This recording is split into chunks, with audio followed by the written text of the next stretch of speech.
నా పాదయాత్రలోనే నేను హామీ ఇచ్చా ప్రకాశం జిల్లాని ఫార్మ్ హబ్ చేసే బాధ్యత మీ లోకేష్ తీసుకుంటాడు. తెలుగుదేశం, జనసేన, భారతీయ జనతా పార్టీ లక్ష్యం ఒకటే, నిరుద్యోగులు అనేది ఆ సమస్య ఉండకూడదు. ఆంధ్రలో పక్క రాష్ట్రంకి వెళ్తాం కాదు, పక్క రాష్ట్ర ప్రజలు ఉద్యోగాలు ఎత్తుక్కుంటూ ఆంధ్ర రాష్ట్రానికి తీసుకొచ్చే బాధ్యత కూడా మన ప్రభుత్వం తీసుకుంటుందని ఈ సభాముఖ యువకులందరికీ నేను హామీ ఇస్తూ, ఇది యువగలం పాదయాత్రలో యువగలం మోగింది, అందరికి ఇంపడింది, మార్పు గాలిలో ఉంది. ఎన్నికలు వస్తున్నాయి, మే 13 నాడు ఎన్నికలు ఉంటాయి. అందరం గుర్తుపెట్టుకోవాలి, మనందరం ఓటేయాలి. అదిగో ఆ సైకిల్ గుర్తుకి ఓటేసి ఉమ్మడి ప్రకాశం జిల్లా తెలుగుదేశం పార్టీ కంచుకోట అని నిరూపించాల్సిన బాధ్యత ప్రజలందరిపైన ఉందని ఈ సభాముఖ కోరుకుంటూ, ఇది యువతతో ముఖాముఖి కార్యక్రమం. మీరు ఎదుర్కొన్న సమస్యలపైన చర్చించడానికి నేను ఇక్కడికి వచ్చా.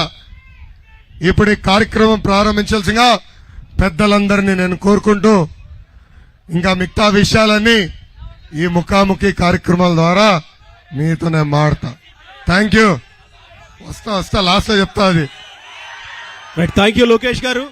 వాళ్ళకి ప్రశ్నలు అడగడానికి సిద్ధమైపోయారు, ఇప్పటికే కొంత భరోసా నింపగలిగారు. వారందరూ అడిగేదానికంటే ముందు మీరిప్పుడు మాట్లాడిన ఏదైతే మెగా డిఎస్సి ఉందో, 2,30,000 ఉద్యోగాలు ఏవైతే ఉన్నాయో, ఎస్సీ ఎస్టీ బ్యాక్లాగ్ పోస్టులు ఏవైతే ఉన్నాయో, జ్ఞానభేరి కార్యక్రమాలు నిర్వహించి ప్రయారిటీ ఇవే మాకు, ప్రతి సంవత్సరం జాబ్ క్యాలెండర్ ఏదైతే ఉందో ఇవన్నీ నిర్వహించి మొదటి ప్రయారిటీ ఇవే మాకు, వీటిని మేనిఫెస్టోలో కూడా పెడుతున్నాం, ఇవన్నీ నిర్వహించాకే మేము ఓటు అడుగుతామని చెప్పినటువంటి ప్రస్తుత వైసీపీ ప్రభుత్వం 99% హామీలు మేము అమలు చేశాం అని చెప్పుకుంటుంది. అంటే 99%లో ఈ హామీలు ఉన్నట్టా లేనట్టా? ఆ 99%లో ఈ యువత ఉన్నట్టా లేనట్లా? మీరు ఎట్లా చూశారు? ఇలా చెప్పుకోవడాన్ని మీరు ఎట్లా చూస్తున్నారు?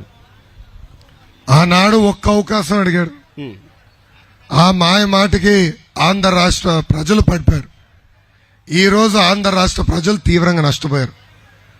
యువత, దాంట్లో ప్రధానంగా యువత ఎక్కువ నష్టపోయింది.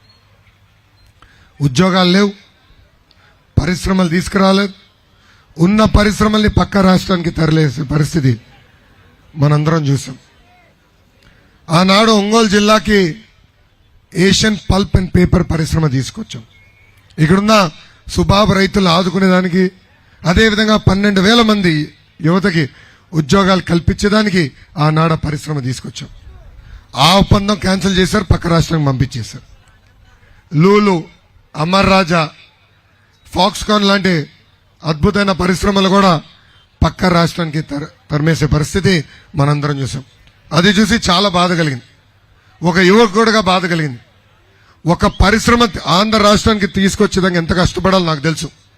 ఆనాడు ఐటీ ఎలక్ట్రానిక్ శాఖ మంత్రిగా నేను ఫైల్స్ నా చంకలో పెట్టుకుని అందరు గడపలు దొక్కా పెట్టుబడులు తీసుకొచ్చా. ఈరోజు అవన్నీ పక్క రాష్ట్రానికి వెళ్ళిపోతే నిజంగానే ఒక బాధ, ఆవేదన కలిగింది. అందుకే పోరాడా, యువగలం పేరుతో పాదయాత్ర చేశా, యువతలో చైతన్యం తీసుకొచ్చా.